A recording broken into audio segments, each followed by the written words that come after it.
All right, so grade 8s, that's who we want in this live. I'm gonna be doing a revision session. It will just be an hour revision session that I'm doing for grade 8s.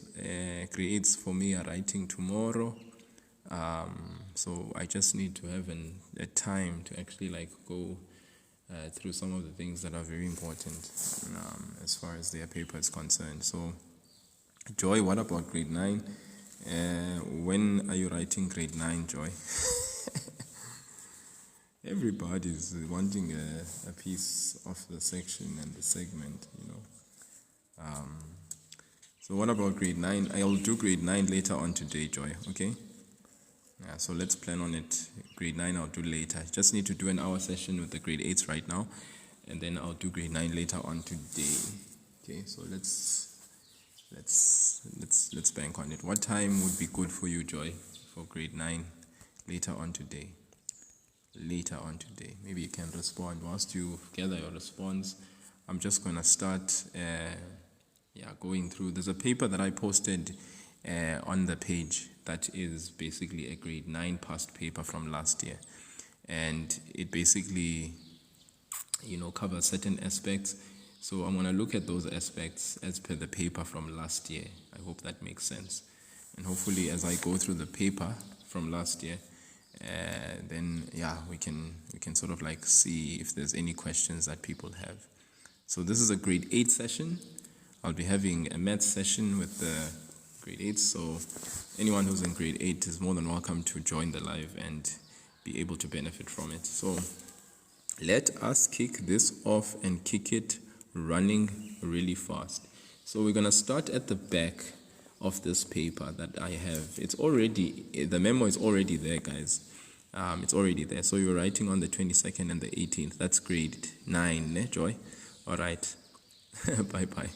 Just another thing you need to confirm for me, Joy, are you doing GEC, or will you be writing just a standard grade 9 paper on the 28th and the 22nd and the 18th? I just need to know that so that I can be able to do a relevant live accordingly. But please do check out the posted papers that are actually there, that I've already posted. Please check those out and look at them, okay? Those may be very helpful. Can I just get an indication from everybody who's joining in? Okay, this is a grade 8 session, so all grade 8 maths learners will be able to benefit. My grade 8 specifically are writing tomorrow, so for them to join this session will be helpful and beneficial to them.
All right, on the 18th. Okay, all right, no, that's fine then, Joy. Okay. Don't worry. Then we'll delay that grade 9 paper then, Joy. Maybe we can just let me know. Maybe you can send me a private message on my inbox and just let me know which day and time would be most suitable for you to have a grade 9 session done so that I can actually plan on it. Okay, so let's kick this off. Like I said, this is a grade 8 session. So I'm going over the November 2023 paper that's written in the Eastern Cape for the grade 8 learners. So if you are a grade 8 learner from any other province, you may obviously get a few things there and there, okay? But I'm going to go through that. And then Joy, you and I will meet at another time for your grade 9 preparation for that maths paper. Okay, but let me know, just send a message in the group so that I can be able to assist accordingly. So those who are joining in, this is the TikTok channel Maths is a Game, because maths is a game, hey? If you play maths long enough, what happens is you play the maths game, you learn the roles, then you pass with distinctions. And that is the profile picture that you see in Maths as a Game. I'm really trying to encourage learners to sort of see that maths is not as difficult or as crazy as people think it is. You can get your distinction, your level 7, quite easily if you can just make sure that you master the concepts and the rules that are there in the maths, context. So I'm going to answer the questions sort of like in an order that's not there in the paper. I'm going to start from the back by solving for x. I'm going to do solve for x equations, then I'm going to move on to expressions. Okay, that's as the direction of the paper. All right, so I'm going to move from theirs to those. Then I'm going to look at other aspects. So from equations to expressions to number patterns. All right. Then we're going to move to like some word sums. All right. Then we're going to move to numbers, like your whole numbers, prime factors, prime numbers, the works, And then we're going to move to a multiple choice type question from there. And we're going to do all of this within an hour, because the thing is, if we are given a paper and it's 60 marks, for instance, we need to write it within the 1 hour, 30-minute period. So we're going to do that together today. And I'm going to give some explanation so that people can be a bit clear as to how we are doing what we are doing. Okay. So 5.3.3, which is the last question in this paper, says the following: 3 into x plus 1 is equal to 19 minus x. Okay, so this is the question as per the Eastern Cape November 2023 paper that was written in Nelson Mandela District. Okay, so solve for x. This is the equation. Maybe you can write it down and you can solve the equation. But what we do is that we have a monomial by a binomial, which is equal to 19 minus x, and these are two terms.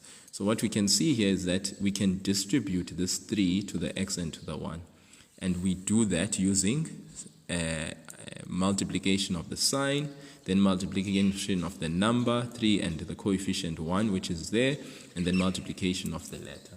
So we'd have 3 times x, which is 3x, then 3 times 1, which is 3, all right, which is equal to 19 minus x. Now, on the left-hand side of the equal sign, we have 2 terms, and then on the right-hand side, we also have 2 terms. So what do? We apply the additive inverse, okay, to plus 3. But usually what we say is that we can take the 19 and we can transpose the 19 to the other side. What happens when the 19 gets transposed? It changes sign. But what we do here is we actually transpose the variables to one side of the equation, and we transpose the numbers, the constant terms, to the other side of the equation.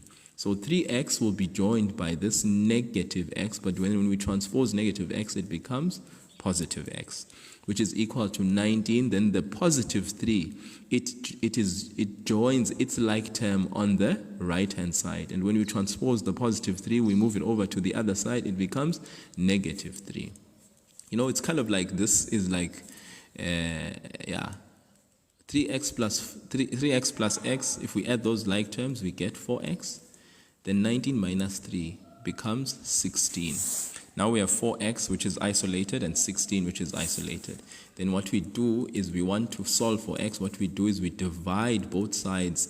We divide by 4. Why do we divide by 4? It's because the coefficient of x is 4. So when what we do on the left-hand side, we need to do where? On the right-hand side. So our final answer is x is equal to 4. Hopefully, as you were doing this along with me, you were able to get the answer. So first and foremost, I just want to recap again. The question was 3 into x plus 1 is equal to 19 minus x. Seeing as though we have a monomial by a binomial, we apply the distributive law. We multiply 3 with x, and then we multiply 3 with 1. We get 3x plus 3 on the left-hand side. Then this 19 minus x, it is still 19 minus x. Then after that, what we do is we transpose so that we can have like terms on the left and like terms on the right. We transpose so that we have x on the left-hand side because we want to solve for x.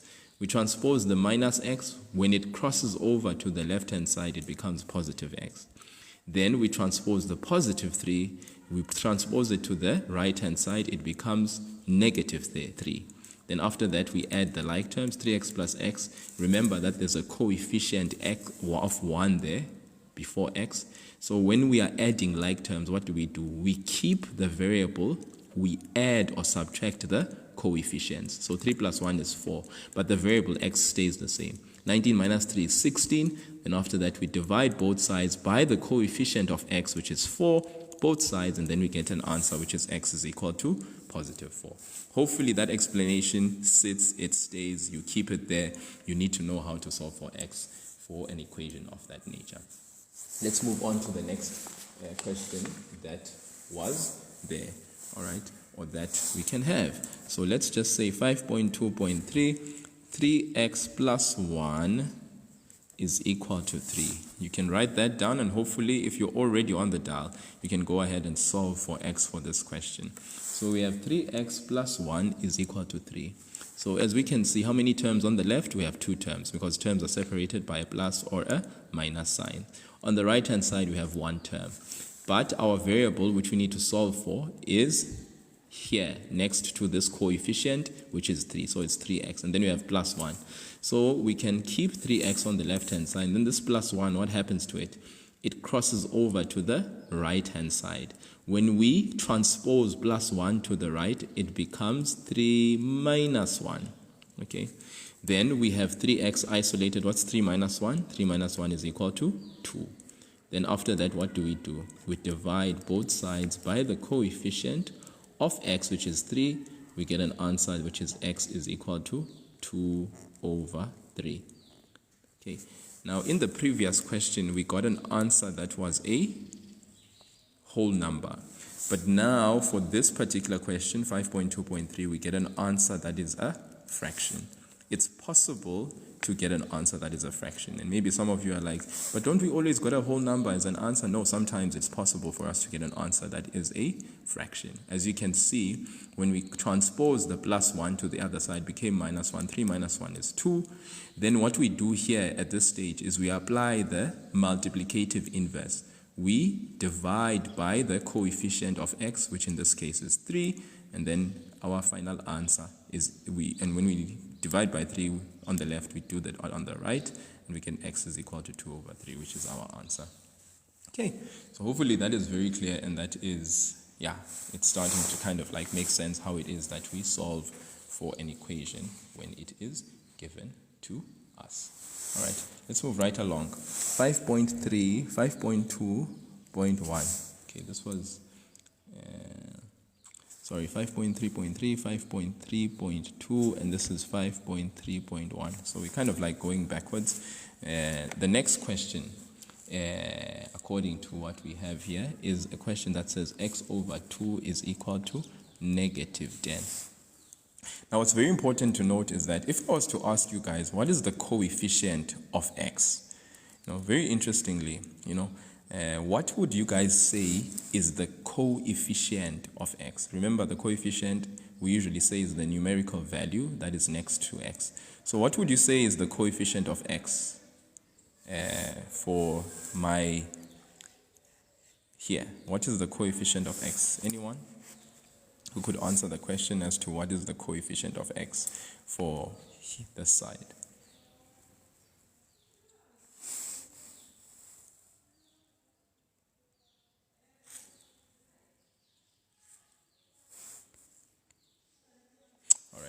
So here, basically, guys, I think what's important here is to note that the coefficient of x here is actually half, all right? So I could write this very question as half x is equal to negative 10.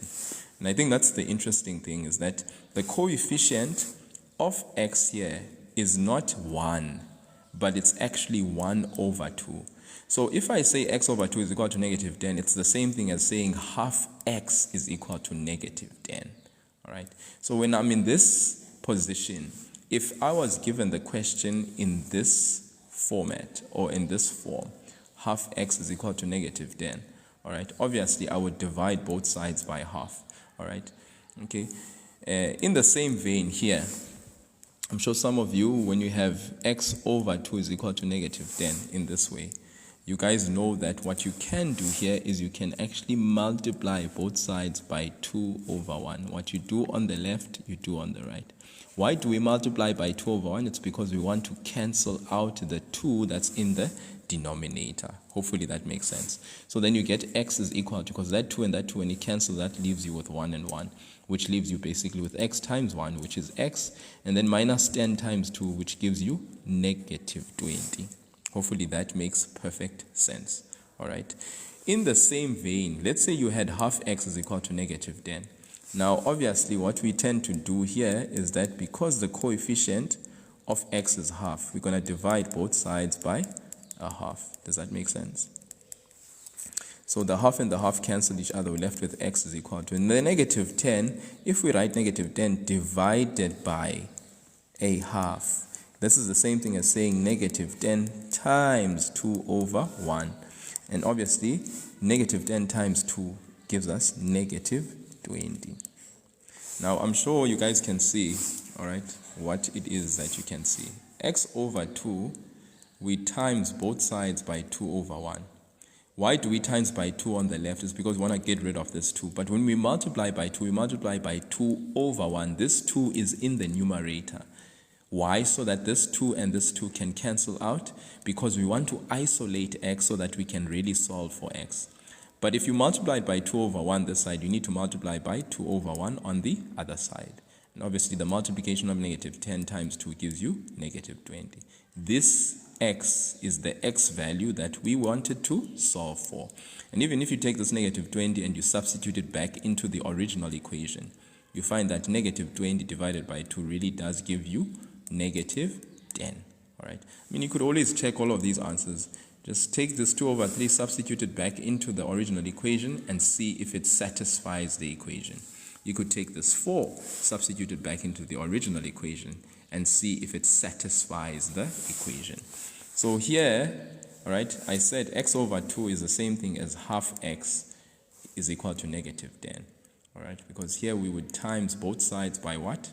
We would actually divide both sides by a half, which is the coefficient of x. When we do that, this negative 10 over, meaning divided by half, can be written as negative 10 with a division sign, divide by half. But we know that in fractions, whenever we have a divide sign, we can change the divide sign to multiply. And what happens to the second fraction? It changes, or it flips. The numerator becomes the denominator. And then negative 10 times 2 over 1 gives us the negative 20, which makes sense. All right. So please, people, very simple and straightforward solving for x in that particular equation. And then I'm just going to do one more equation from the question paper from last year, November 2023. We have x to the power 3 is equal to 125. And they want us to actually do what? Solve for x. Now, if you look at this question, we have x to the power 3 is equal to 125. Can be written as 5 to the power 3, where exponents are concerned. Now, whenever we have exponents that are the same, we can then do what? We can drop the exponents and equate the bases. So the final answer is x is equal to 5. It's kind of like the opposite of what you do when you have same bases and you have same bases, right? If you have same bases on either side, what do you usually do? You drop the bases, you equate the exponents. So in this case, if you have same exponents on either side of the equal side for single bases, that may be different. You drop the exponents and you equate the bases. Okay, you drop the exponents and you equate the bases. So our final answer is x is equal to 5. All right. Because 125 can be written as 5 to the power 3, you drop the exponents and you equate the variables or the bases on either side. So x is equal to 5. If you check your answer, take this 5, substitute it back into the original equation. What's 5 to the power 3? It is actually equal to 125. So this x value makes perfect sense. Okay. Repeat it for the last time, this one, all right? So what I'm saying is that you were given a question and it says x to the power 3 is equal to 125. Are you with me? All right? Now, since you have x to the power 3 is equal to 125, right? You have x to the power 3 is equal to 125 can be written as 5 to the power 3. Okay? How were you able to actually get that? Sorry. The way you were able to get that, 5 to the power 3, is by actually changing this 125 into your prime base factor. All right? Yeah. And obviously, maybe one way we know that we would express 125, which is a composite number, into its prime base is we would actually find all the prime numbers that go into 125. Smallest, 5 goes into 125. How many times? It goes there 25 times. Then you ask yourself, what other prime number goes into 25? It's 5. 5 goes into 25. How many times? 5 times. And then you ask yourself, what's the smallest prime number that goes into 5? It's 5. 5 goes into 5. How many times? It's once. So that means 125 is actually equal to 5 times 5 times 5, which is actually 125 is equal to 5 to the power 3. All right. Now, obviously, 125 can be expressed as 5 to the power 3. Okay. So what I'm saying is that it's for grade 8. So if 125 can be written as 5 to the power 3. Okay, are you with me? Because you see that x is raised to the power 3, 125 can be converted to be the prime base factor 5 to the power 3. All right. Then, because the exponents are the same on either side of the equal sign for single bases, you can drop the exponents and equate the bases. So therefore, the answer is x is equal to 5. So is this true for all bases that are different on either side of the equal sign where the exponents are the same? And my answer to that is yes. If I had x squared is equal to 25, for instance, So it is true in this particular instance where the exponents is odd. All right. So x is equal to 5. That makes life very easy and straightforward for a grade 8 learner. All right. Or vice versa, a grade 8 learner could do the question this way. He could take the cube root and use the inverse operation. All right. So the inverse of a cube is a cube root. Then what you can do is you can take the cube root on both sides. When you do that, you take your calculator, all right, because the cube root of x cubed is actually equal to x. Remember that this becomes 3 over 3. This exponent, all right, when you want to remove the cube, you write this exponent in the denominator. This one remains in the numerator. Then, obviously, this here, the cube root of 125, you can put into your calculator, all right? And when you put that in your calculator, you get the cube root of 125, which gives you, so obviously here inside, you can have 5 to the power 3 with that cube root. So you have x to the power 3 over 3, which is equal to 5 to the power 3 over 3. Okay, and then 3 divided by 3 is 1, so x is equal to 3 divided by 3 for that exponent is equal to 5. So x is equal to 5. So this is another way that you could do the very same question. Okay, so for grade 8, this is how you would do it for a grade 8 learner.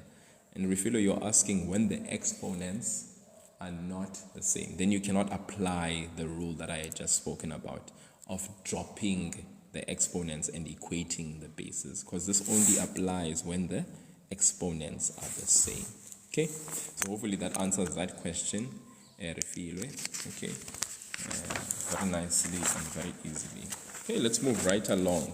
Okay, so that is solved for x, done and dusted, people. And basically, for those that probably just joined now, we answered this question. This was a question from last year's paper. We are given 3 into x plus 1 is equal to 19 minus x. So the way we solved it is we distributed the 3 to the x and the 3 to the 1. This is grade 8. And then we got 3x plus 3 is equal to 19 minus x. Then we transposed terms, minus x transposed to the left, it became positive x. took the 3, its like term, and transposed it to its like term. 19 became minus 3. Then we got 19 minus 3, which is 16. 3x plus 1x, which is 4x. Then we divided both sides by the coefficient. We got x is equal to 4. In same manner, the follow-up question, 3x plus 1 is equal to 3. We transposed the 1 over to the other side. 3 minus 1 became 3x is equal to 2. Then we divided both sides by the coefficient 3 to get 2 over 3, which is our answer. And then lastly, this question, x over 2 is equal to negative 10. All right, what we did is to get rid of the 2 in the denominator, we multiplied by 2 over 1. 2 in the numerator over 1, okay, for the denominator. And then we cancel the 2. But what we do on the left, if we're timesing by 2 on the left-hand side, we need to times by 2 on the right-hand side.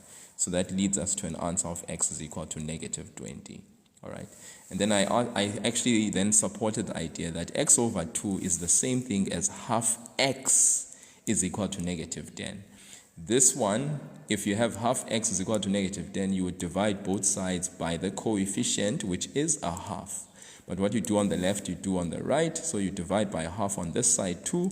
But remember, when you write this down, minus 10 over half is the same thing as minus 10 divided by a half. You change the divide to multiply, and then that fraction, the second fraction, it inverts, meaning the numerator becomes the denominator, and then you multiply minus 10 times 2, which gives you negative 20. All right, and then this question that I just did now, x to the power 3 is equal to 125, where we were able to solve that with no problem. Okay, so that is solving for x, and that is just a taste of solve for x. Obviously, that is not limited to the only questions you could ever have for solve for x, but these are the questions that we had according to November 2023, last year's paper. Moving to the next question that was there. Okay, because that's the solve for x question. That's behind us, done and dusted. Now let's go and check out the next family of questions that we had. 5.2.1 and 5.2.2. So for expressions, remember expressions or polynomials, we have monomials, binomials, and trinomials. Monomials, 1 term. Binomial, 2 terms. Trinomial, 3 terms. Terms are separated by a plus and a minus sign. All right. Okay. Then we have a question here. That's 9y to the power 4 plus 3y to the power 3 minus 5y squared plus y minus 6. And I'm going to throw in there plus, yeah, okay, let's just leave that for now. Okay. Okay, so this is our expression. 9y to the power 4 plus 3y to the power 3 minus 5y squared plus y minus 6. And the question is, how many terms are in this expression? Question 1. How many terms are in the expression, guys? 9y to the power 4 plus 3y to the power 3 minus 5y squared plus y minus 6. How many terms are in the expression? Going once. How many terms are in the expression? 9y to the power 4. Likona Biko, you are in the mind. Yes. You've got it. 5 terms. So the terms that are in the expression, we have 5 terms in the expression. Number 2, write down the coefficient of y to the power 3. So we go to the term that has y to the power 3. It is this term, the second term. What is the coefficient? By definition, what is a coefficient of a term? The coefficient of a term is everything that is next to that particular variable that we have identified. So if we're saying the coefficient of y to the power 3, the coefficient of y to the power 3 is 3, the positive 3, which is very important.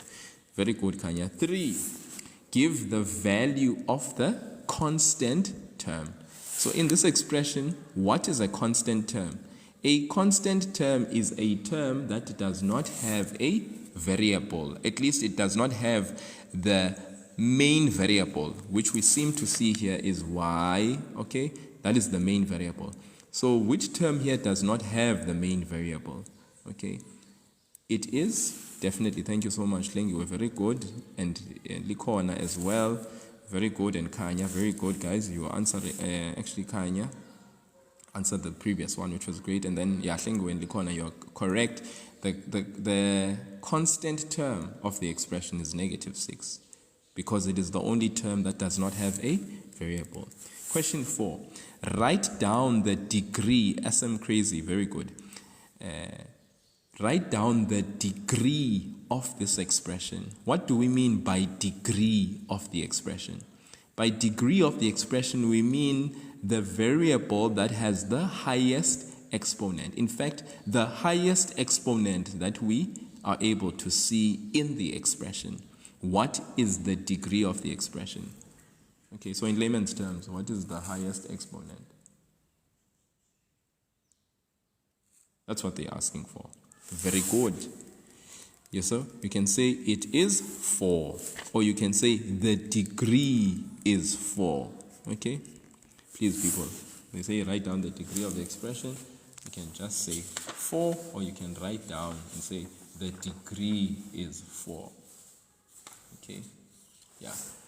Then the next question that they are asking, they're saying 5, calculate the value of the expression if y is equal to -1. Calculate the value of the expression if y is equal to -1. That type of question requires us to do what exactly? 2 things. We are required first to take y is equal to -1, go to the expression and substitute that -1 in the place where we see y as the variable appearing in the expression. And when we do that, people, we do that simply using brackets. We substitute using brackets. We make sure everywhere where we see y, -1 dominates. We make sure everywhere where there is y, -1 takes over. All right? Yeah. Y can no longer be represented as just the variable y. Remember, y is an unknown. It's a variable. It stands in the place of the number. We have now given y a identity. It is -1. So we substitute everywhere where there's y, we substitute -1. Then after doing that, we apply the laws of exponents, because you can see this to the power 4. To the power 4, okay, when we apply a even exponent to a negative number, it changes the negative to a positive. Very important.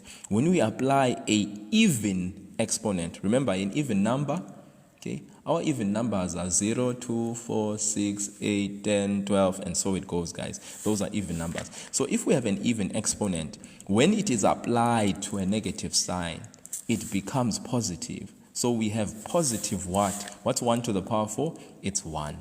But the sign of the 1 is not negative anymore because of this even exponent. Okay. Different story when we apply an exponent that is odd to a negative sign. When we apply an odd exponent to a negative sign, it becomes, or it stays, negative. What's 1 to the power 3? It's still 1. Are you with me, guys? This is very important. Again, -5.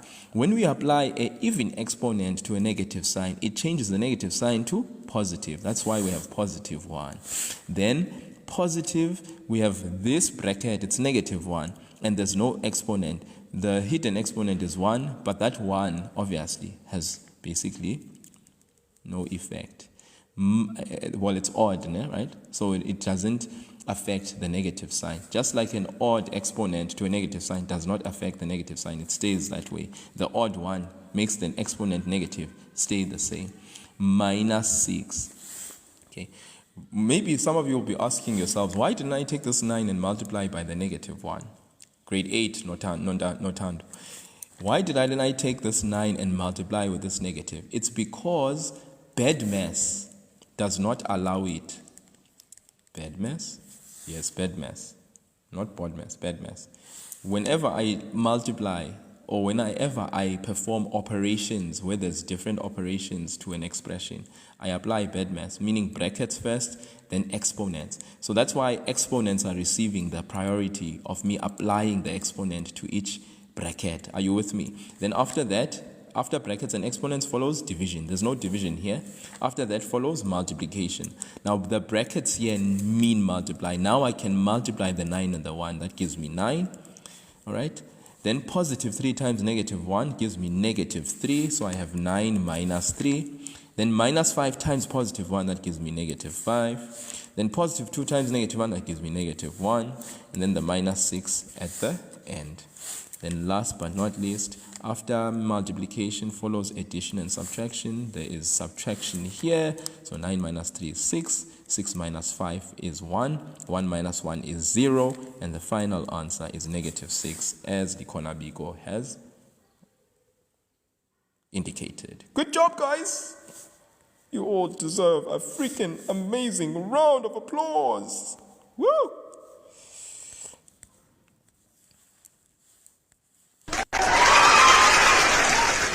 Got that round of applause. Moving right along. 5.2.1. Hopefully, guys, this is very important. You guys need to understand all of this. Please, we should have no misgivings when it comes to terms, expressions, how many terms there are in expression, the coefficient, giving the value of the constant term, writing down the degree of the expression, and then calculating the value of a certain expression if x is a certain way. Okay. Then from last year's question, there was this question as well. Add 4x squared plus 3x minus 2 to x squared minus 5x plus 3. This question says add this to that. That therefore means x squared minus 5x plus 3, we add it to 4x squared plus 3x minus 2. Whatever I write as my second expression, I make it a rule to ensure that I always put brackets to my second expression. So we need to add this to that. So who was there first? If we are adding this to that, it means this was there first. Now we are adding this, right, to what was already there. Does that make sense? So x squared minus 5x plus 3 is my first expression. But since it says add means plus. So that's why there's a plus there. But then I make sure my second expression is in brackets. Maybe you guys are going to be like, but why? So why put the brackets? The thing is, whatever sign is here needs to be then distributed to the three terms. So a positive does not change the second expression at all. Positive times 4x squared still is positive. Positive times a positive still is positive. Positive times a negative is still negative. Doesn't change the expression at all. Then after that, we group the like terms. X squared, who is x squared's like term? Please, guys, don't do this. I'm just doing it so that you can see the like terms. So x squared, you need to bring 4x squared next door or close to it. All right. Negative 5x, who do you bring close to negative 5x? Negative 5x's like term is plus 3x. Remember, you bring the sign together with the term next door to its like term. Positive 3, who is his like term? It's negative 2. Then after you're done with that, you apply what you know for addition of like terms. Remember, when we add like terms, we keep the variable. We add or subtract the coefficient. The variable here is x squared is kept. We add the coefficient. There's a 1 here. Please, people, remember there's a 1 there. 1 plus 4 is 5. Then we look at these like terms. Minus 5x plus 3x. We keep the variable x. What's minus 5 plus 3? Guys, if you don't know, use your calculator, please. Minus 5 plus 3, negative 2. You need to be as accurate as possible in your answers here. And then last but not least, what's 3 minus 2? It's plus 1. This is our answer for the expression. There are no like terms here. You cannot continue any further here. 5x squared is not the like term of negative 2x. What makes these unlike terms? It's not that the variables are not the same. Yes, this is x and this is x, but it's that the exponents for these same variables are different. The different exponents makes x and x squared unlike terms. The exponents make x squared and x unlike terms, all right? So please, you don't add 5x squared and negative 2x. You leave the expression like this because all three of these terms are unlike terms. Are we together? We move right along to the next question in the paper, all right? The next question in the paper from last year, November 2023, said subtract 2a minus 7b plus 4c from 5a minus 3b plus c. Now please, subtract this from that. My question, who was there first? If I'm subtracting this from that, which expression do I write first? Do I write the first expression first or the second expression first? Subtract this from that. Do I write the first expression first or do I write the second expression first? And then secondly, what does subtract mean? Okay, thank you, Hlengiwe. You write the second expression first. 5a minus 3b plus c. So I'm subtracting this from that. So I start with this expression and then subtract means minus. Then the term that follows, I put it in brackets on purpose, following the rule that I had mentioned earlier on. Why do we put it in brackets? You will now see from the following. This negative sign needs to be distributed to all three terms, because remember, this is actually negative 1. You don't see the 1 there, but a monomial by a trinomial, you must distribute the negative to all three terms. Imagine if you hadn't put the negative sign and put the brackets in there. Then what you would have assumed is that the negative only belongs to 2a, and that is not true. Negative times 2a is negative 2a. Negative times negative 7b is positive 7b. Negative times positive c is negative c. Then the like terms you add, you bring the like terms together. 5a's like term is negative 2a. Remember, people, me circling these things is just to indicate the like terms. I'm not saying you must do the circling in the term. Don't do it. 5a, I bring 5a and negative 2a close to each other. They are like terms. Negative 3b's like term is positive 7b. I bring those close to each other with their sign.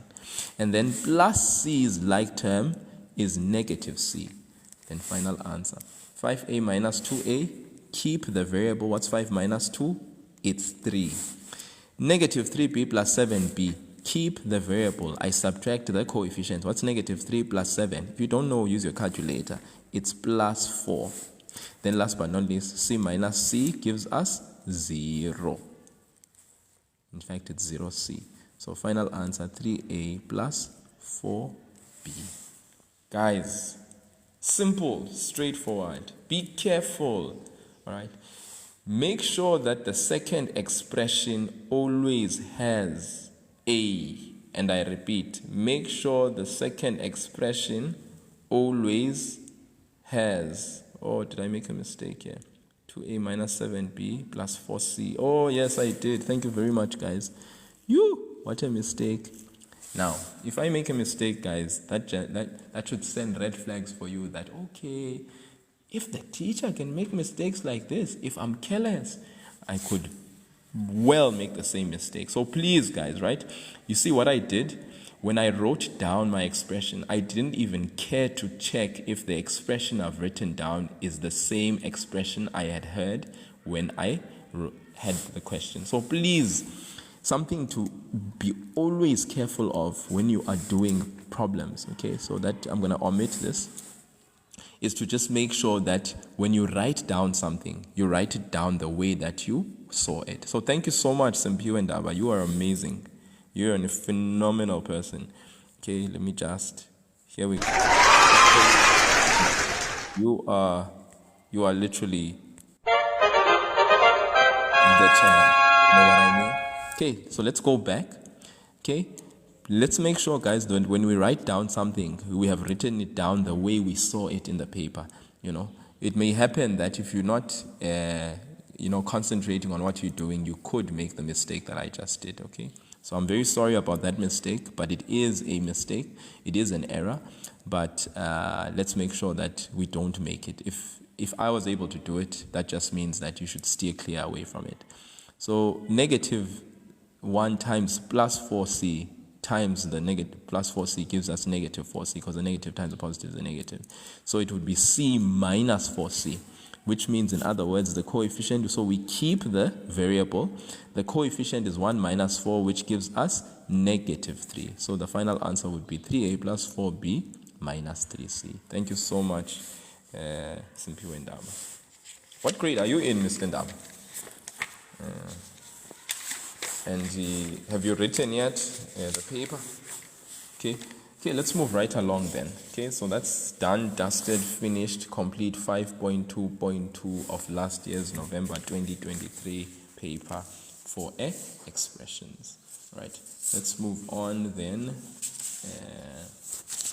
to the very next question, which has to do with number pattern. Yes, definitely, let's give him a round of applause, y'all. Yo, definitely amazing there. Okay, question 4, number patterns. All right, guys, this is the question. All right, I'm sure you can see it from the document that I have uploaded already with its memo, of course. All right, so consider the number pattern we have there. We have term 1, which contains 2 dots, okay, in 2 blocks. All right, so the blocks are corresponding to the dots. Term 2, which has 8 dots. Term 3, which has 14 dots, right? Yeah, it's 14, right? And then term 4, which has, we can count these, 1, 2, 3, 4, 5, 6, 7, 8, 9, 10. That's 20 dots, all right? So according to the dots, we could form a sequence. We could also form a sequence according to the blocks. So here they are saying, answer the questions that follow, complete the table. Then we need to actually check out what the table is saying. So it's saying term, then it's 1, then followed by, so we have 2 dots for term 1, which is true, we can see from the diagram. For this particular term, we don't have the term number, but we have how many dots? 8. So which term has 8 dots? Let's check if term 2 has 8 dots. There's 1, 2, 3, 4, 5, 6, 7, 8. So for 4.1.1, we should actually fill that in and write 1. Hope that makes sense. Very good, Tlengiwe and Likon. Then for term 3, we have 14 dots. Is that really true? Yes. For term 4, we have how many dots? 20. Yes, that was very true. Then they ask us to actually populate for term 5 and term 6 how many dots we actually have. Now the thing is, you would first have to actually formulate this sequence. 2, 8, 14, we have 20. Why we put 1 in 4.1.1? Thank you, Tlengiwe. I was supposed to put 2, so that's just another human error. Those errors that you guys need to avoid like the plague. Okay, so 2, 4, 2, 8, 14, 20. All right, so we can see that this sequence is the type of sequence that has what? We need to check it out. Yes, ST Singh, 4.1.1's answer is 2 terms. Thank you for being vigilant. So we know that this particular sequence goes, you add 6, okay? 2 plus 6 gives you 8, 8 plus 6 gives you 14, 14 plus 6 gives you 20. So there seems to be a constant difference of 6, right? Now, it means we're adding 6 every time to get the next term, adding 6 to get the next term, meaning the constant difference, T2 minus T1, is actually equal to 6, which is good. We know that the constant difference we can get by taking term 2 and subtracting term 1. Or we can always check as well with term 3 minus term 2 if we get the same value. And it's true, we get a constant difference we call it, which is 6, okay? Now it means that if we want the next term, we'd still have to add 6. So 20 plus 6 gives us 26. And then if we want to get the next term, we still add 6. So that means 26 plus 6 gives us, and then maybe you guys can tell me in the comment section and let me know 32. Thank you, Hlengi. We're 32. And STC, you guys are on the money there. Okay. So now the next question says, so we basically were able to populate 4.1.2 and 4.1.3 for term 5 and term 6 because we could see how the sequence continues, how it develops, what is happening to the sequence.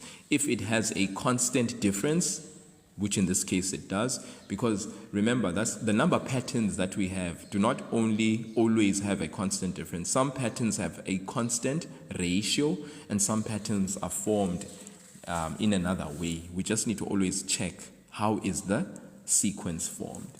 The next question says, write down the rule. Write the rule in words, and that is the wording here. It says, write the rule in words for 2 marks. So how would we write the rule in words? What would we say as far as this sequence is concerned? If we were to write the rule in words, what is the rule of finding or getting the terms in this sequence? Okay, so Hlengiwe says add 6 to the previous term. Do we agree? We add 6 to the previous term. STC also seems to validate that. Anyone else? Do we all agree then? Okay, yes guys, we add 6.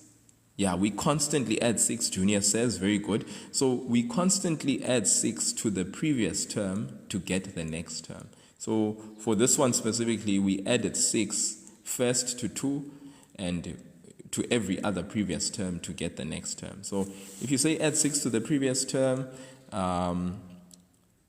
yeah, in words 6 is 6. But you know what, Junior, they would actually still give you or award you the mark even if you wrote if you said add 6 to the previous term, in that you wrote the number 6, that would still be fine because you are writing down the rule in words. Likonabiko says start with 2 and add 6 to the next term. That's perfect. That's even better. Okay? Yes, Junior. All right. Junior, I did say in words, but even if you wrote we add 6, as in like you wrote we add 6 and you wrote 6 not as a word but as a number, that would still be acceptable. Okay? That would still be fine. Okay? But if you want to be semantic about it and be specific, yes, definitely then write the 6 in words. But you wouldn't lose marks or you wouldn't be disadvantaged if you said you add 6 to the previous term and you wrote that 6 as a word rather. Okay, as a number rather. Okay, then 4.3, which is the next question, says determine the general term. Determine the general term. Okay, now seeing as though we'll be crossing over to grade 9 next year, okay, it's very important to note that the rule can be actually written as Tn is equal to Dn plus C. What is left for us to find is D, which is the constant difference, and C, okay, which is basically the difference between the first term and the constant difference, okay. So yes, of course, the rule here, okay, we need to first find D. D is equal to T2 minus T1. We were able to actually find D because we already know that this type of sequence is a linear sequence. It is a sequence that has a constant difference. So 8 minus 2, is equal to 6. That is our constant difference. That means Tn is equal to 6n, but what we are short of is C. Okay. So what we could then do is we could take one of the terms in our sequence. It doesn't matter which one. Okay. So let's say, for instance, I decide to take this term number 2, which is 8. Let's say I substitute the value of the term 8. Then what is the position? Because N stands for position. What is the position of this term? The position of this term is 2. Now I want to ask myself, 6 times 2 is 12. 12 plus or minus what gives me C? So I could just basically say 8 is equal to 6 times 2 plus C. Then I can solve for C, the unknown. So what I would do is I would say 8 is equal to 12 plus C. Take this 12 over. 8 minus 12 is equal to C. What is the value of C? 8 minus 12 gives me a beautiful number. bani. What's 8 minus 12? It's negative 4. Therefore, C is equal to negative 4. So what is Tn? Tn is equal to 6n minus 4. Now, algebraically, this is how I would basically get Tn using algebra. This is despite whatever method that you may have been taught at school, where maybe there was an explanation about the value of the term being equal to the constant difference times the position plus or minus a certain number. If you want to really get into the developmental concept that you are going to now go into, because you need to formalize the concept for grade 9, 10, 11, moving forward. For any sequence that has a constant difference, if you just simply say Tn is equal to dn plus c, where d is the constant difference, n you know is the position, you can first find the constant difference using this formula. Then after that, you substitute Tn is equal to 6n plus c. You use a particular term and its position. It could be anyone. I could have used term 3, for instance, substituted 14 here and then said 6 times 3. I would have still gotten c is equal to negative 4 when I solve for c. Therefore, Tn is equal to 6n minus 4. So, in other words, the general rule is Tn is equal to 6n minus 4. So, let's formalize it in that sense, all right? We could always obviously stick to what we've been taught, but formalizing it means that we can actually now consistently use a more formalized approach, if that makes sense. Then the next question, 4.4, all right, has to do with use the table above to plot a line graph in the space what? Provided. Use the above table to plot a line graph in the space provided. Okay.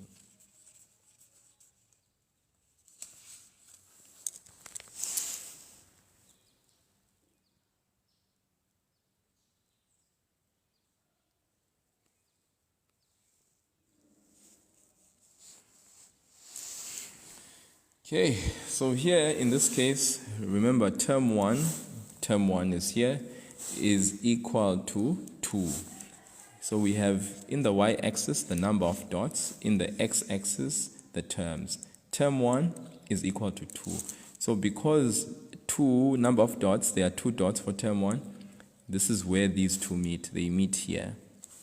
Term 2, all right, number of dots for term 2, there are 8. So that means on the y-axis, I go and locate 8, and this is 8 there. So this is the dot for term 2. Term 3, which is smack bang here, all right, term 3, there are 14 dots. So I go and locate 14, it's here, that's where the dot is. And then last but not least, term 4. Term 4, there are 20 dots. So 20 is there, all right, because that's where 20 dots are. I located there. And I take my beautiful ruler because it says use the above table to plot a line graph. A line graph is a graph that is simply connecting the dots like that. And that's it. Your line graph, done and dusted. Please, people, they didn't say a bar graph here. They said a line graph, right? This is grade 8 course, eh? It's grade 8, it's grade 8. So we are just done, completed, done and dusted with number patterns. People, number patterns, very crucial, very key, very important. So that's question 4. Now we need to move very speedily from question 4 and approach the very fast but important pace. We can approach question 3. So just hang on there in the darkness, because there soon will be light.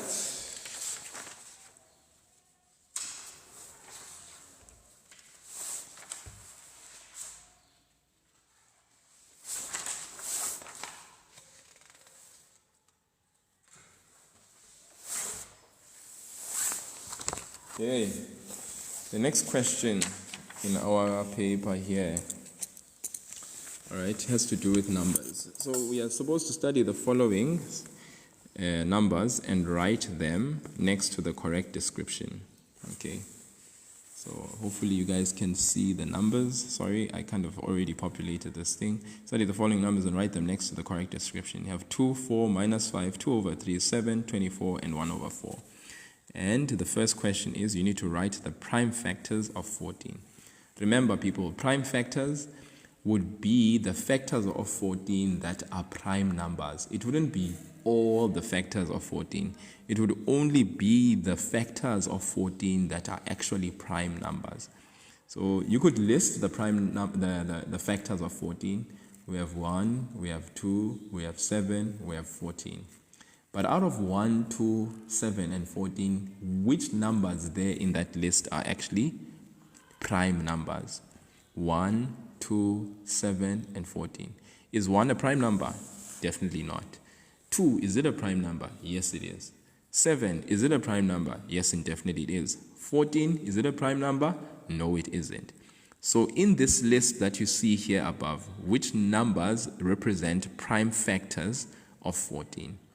It's 2, definitely. 4 was not even in the list of factors of 14. Negative 5, not there. 2 over 3, not there. 7, definitely yes. 24, not there. 1 over 4, not there. So the prime factors of 14 are 2 and 7. Hopefully that makes sense. Next question. What is the lowest common multiple of 8? The lowest common multiple of 8. The LCM of 8. Lowest common multiple of 8. So obviously, lowest common multiple of 8. Lowest common multiple of 8, and 3. Lowest common multiple of 8 and 3. All right. It's not 2, it's not 4. Definitely not negative 5. Lowest common multiple of 8 and 3. 2 over 3, definitely not. 7, no. 24, oh yes, because 3 and 8 fit into 24. 1 over 4, definitely not. Then last but not least, the square of a half. The square, not the square root, but the square of a half. This is like half the whole thing squared. So it's important sometimes to just write these things down, because if they say a square of a half, it means half squared. So when you apply the square to both the numerator and the denominator, what do we get? We get 1 over 4. So the square of a half is 1 over 4. Hence, from our option, we choose 1 over 4 from the list. Okay. Then people using the inequality signs, greater than or less than, and fill in the blank spaces to compare these numbers. Okay, I'm just going to write these numbers on the side so that we can appreciate how the answers came about.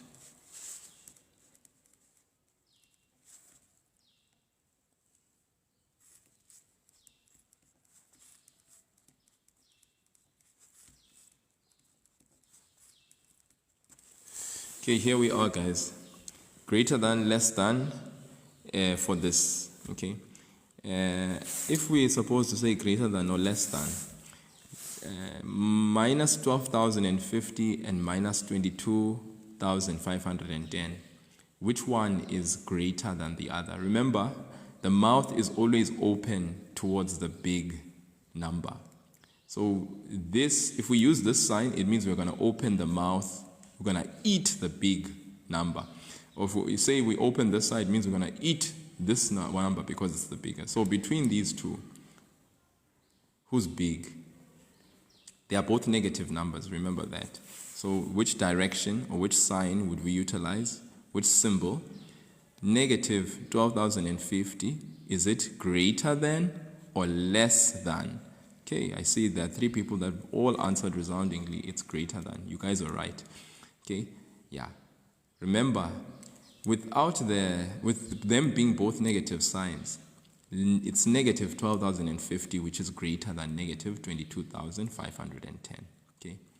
Then this one, 136,070 as opposed to 137,600. Which one is greater? Okay, thank you so much, Lengi. Lengi is on the money there. Okay, so obviously it's 137,600 that is greater than this one. So this is less than this. Okay, very good. Okay, we open the mouth towards the big number. So you can just imagine a crocodile opening its mouth. This is like its teeth. like it's ready to chow. And I mean, even you, would you eat something if you're very hungry and you have something, a big burger as opposed to a small burger? Would you open your mouth towards something that's small? Definitely not. You'd open your mouth towards something that's big. Okay, so just think of it in that way, these problems, okay? And then 1,860 as opposed to 1,9. Who's big here? 1,860 as opposed to 1,9 for the last one. Likona Biko says this side. Do we all agree? 1,860 is less than 1,9? Okay, Sheng, you will also agree, so definitely yes. Crocodile mouth open towards Mr. Big, if you ask me. We're chowing like nobody's business. Okay, let's move on. Next question, 3.1. Jeffrey scored 54 out of 70 in his maths test. Calculate the percentage, round your answer to 2 decimal places. Now imagine 54 out of 70, you write that test, you get a mark that's 54 out of 70. How do you calculate the percentage that you got for that test? Okay, 54 out of 70. So what we do is we say 54 divided by 70. This is basically, even when we write a mark, we say this is 54 out of 70. I got 54 out of 70, say, for the test. The question is, how did this person do if we look at the percentage? So you're going to times this by 100, because the mark, if you want to get the percentage, you need to times it by 100. What do we get? 54 over 70 times by 100. The percentage, what do we get? The percentage that we get, rounded off, as it says, to 2 decimal places. Okay. Okay. Remember, you will punch this into your calculator, say equal. If you want decimals, you will press that button that says SD. Okay. SD will change that fraction into a decimal. Your scientific Casio calculator, if you press SD, you will get that as a decimal. So yes, Likona Biko, 77.14%. Hopefully you were able to see that the third number in your, after the comma, is a number that is actually whatever it is. And then it basically means that the 4, it becomes 1/4. Okay, yeah. Rounding off is very important. We need to round off correctly. We don't round off incorrectly. Please, let's make sure we round off correctly. Okay, are we together? Then the next question, 3.2, talks about a bus traveling to Cape Town has an average speed of 90 kilometers per hour. The distance from Hermanus to Cape Town is 120 kilometers. Determine the time the bus traveled to reach its destination. You use the formula, distance is equal to speed times time. Remember, people, that for word sums, right, there are many other word problems besides these ones, but this one specifically has to do with distance, speed, and time. Let's be aware of some of the other word problems that we may have encountered, in our time. Let's remember that there's also your ratio type of problems where you have to simplify ratios. There's the types of problems where you have to increase or decrease a certain quantity given a certain ratio. There's the type of problems that have to do with dividing a certain number into a particular ratio. I think I've done questions like that, like for grade 9 even, where you have to actually add the ratio, and then you get the total number of parts, and then, so we need to look at all of those things when it comes to word sums and word problems. But this one, we just identify the distance that's there that we have, which is 120 kilometers, the speed, which is 90 kilometers per hour, the time, which we want to find, because it says determine the time the bus traveled to reach its destination. Then we use the formula. We know DST, which is basically, if we want to calculate distance, we say speed times time. If we want to calculate time, we say distance divided by speed. If we want to calculate speed, we say distance divided by time. And then basically what we do is we substitute. Because we want time, we're going to say time is equal to distance over speed. There it is, d over s. We substitute the distance in the place of distance. We substitute speed in the place of speed. We use our calculator. We get 1,33 hours. Rounded off to 2 decimal places. There's nothing much to it. Okay. Then the last thing that was there was the multiple choice, which people is there. Please do check it out. The multiple choice which one of the following options is the correct simplification of 2x to the power 0. This 0 is only applied to the x. It affects only the x. The 2, it does not affect it. So remember, the relationship between 2 and x is multiply. So it's like you're saying 2 times, what's x to the power 0? 1. What's 2 times 1 is 2. So therefore, which one of the following options is the correct simplification? Obviously, 16a, it's 2. 2,67 times 10 to the power 7 is the scientific notation for which value? 2,67 times 10 to the power 7. Okay. Yeah, 26,700,000. Is it that one? Or 2,67,000, or is it 0,0000267? Okay. Converting scientific to an ordinary number. Remember, we would actually move the comma 7 times to the right. Okay, and when we move the comma from comma 6 to 7 times to the right, let's check A. Does it work? 1, 2, 3, 4, 5, 6, 7. It is A. This one can't be. 2,670. No, times 10 to the right. Can't be right. C, not even. Given the geometric pattern below, how many circles would be in the fourth diagram? How many circles here? 4. How many circles here? 6. How many circles here? 10. How many circles would be in the fourth circle? You see this, the sequence 4, 6, 8. Sorry, there's 8 here. 4, 6, 8. Then obviously the following one, B, 10. Right, you get that.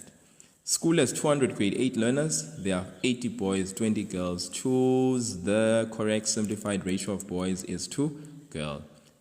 200 grade 8 learners, 80 boys and 120 girls. 80 is to 120. They're saying choose the correct simplified ratios of boys is to girls. So that means from this you are going to have to find the highest common factor. You divide 80 and 120 by that highest common factor. You should be able to get the simplified ratio, which in this case is 2:3. Yes, very good. Okay, which algebraic expression represents 9 less than a half a number? Okay, 9 less than half a number. 9 less than half a number. Okay, yeah, half. Remember, like I said to you guys, this is 1/2. This is like saying half x minus 9. So when they say which algebraic expression represents 9 less means minus 9, but it's 9 less than half a number. Who started half a number minus 9? Are you together? 9 less than half a number. Okay, so it's half x minus 9. Everything else does not represent that. Okay, guys, I am unfortunately out of time and I need to be off. So hopefully that was a rich session. Okay, there are the first few questions, 1.1 to 1.5. You can check them out. Revise, and everything of the best for the paper tomorrow. Kill it, and have fun with it. This was the November 2023 paper, guys. A good paper to practice from, and then to also then go back and practice and look at your work, the work that you've done throughout the year, and just make sure that there's nothing that goes through the cracks. You understand everything. Practice makes permanent. Okay, let's go and get the distinctions, guys. It's possible. We can do it. All right, you can do it. We can do it. Okay, cheerio, tootles. It was great. Have a good one, and have a good one. Bye-bye.